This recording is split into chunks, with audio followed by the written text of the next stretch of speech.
Pourquoi les prédicateurs disent souvent « il est écrit », la Bible déclare lors de leurs sermons bibliques, dans leurs prêches.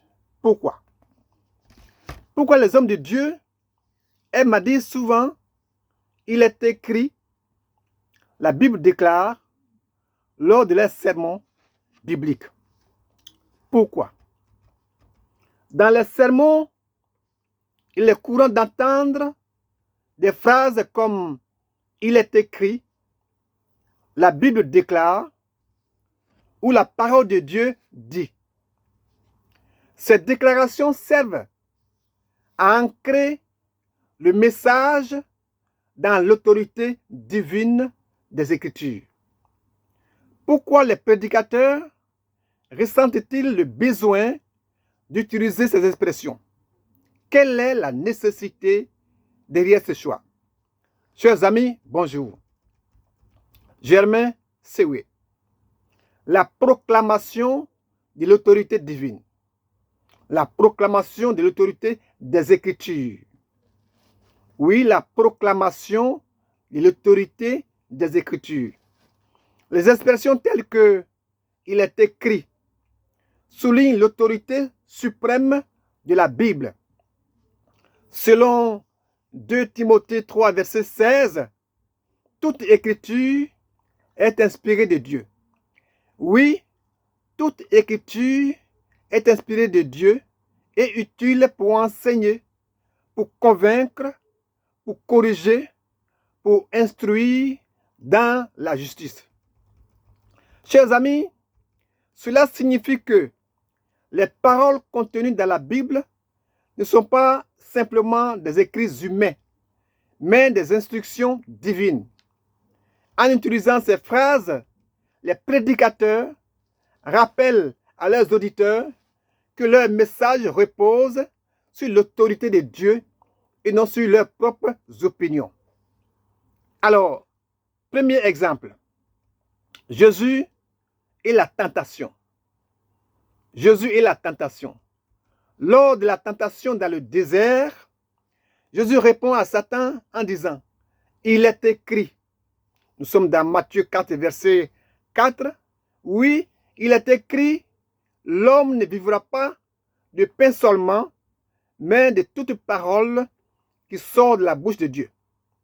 En citant les Écritures, Jésus montre là que la parole de Dieu est la défense ultime contre les tentations. Chers amis, cet exemple-là souligne l'importance de connaître et d'utiliser les Écritures dans la vie quotidienne des croyants. D'où la nécessité d'une référence claire. Nécessité d'une référence claire. Chers amis, dans un monde où les opinions varient, il est primordial d'avoir une référence solide et incontestable. La Bible déclare, offre cette référence-là.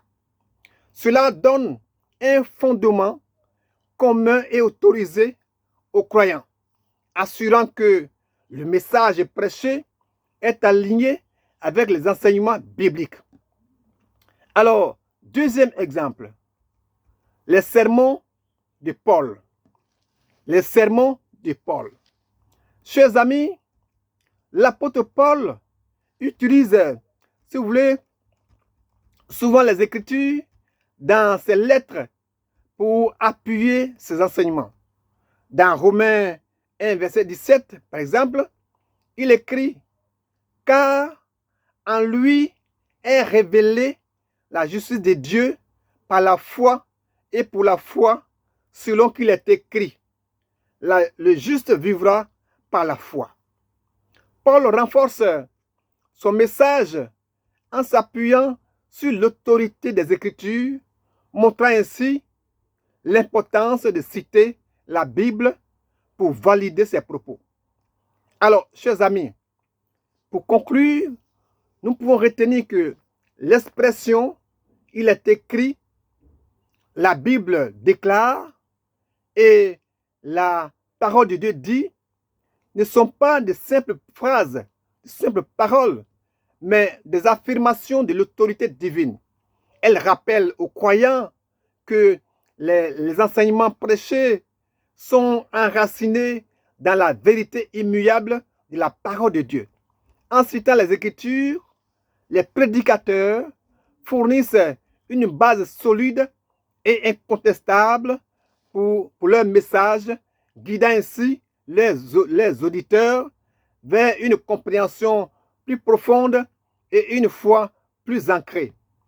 Chers amis, voilà pourquoi les prédicateurs disent souvent, il est écrit, la Bible déclare, la parole de Dieu dit lors de leur sermon. Chemin, je vous salue.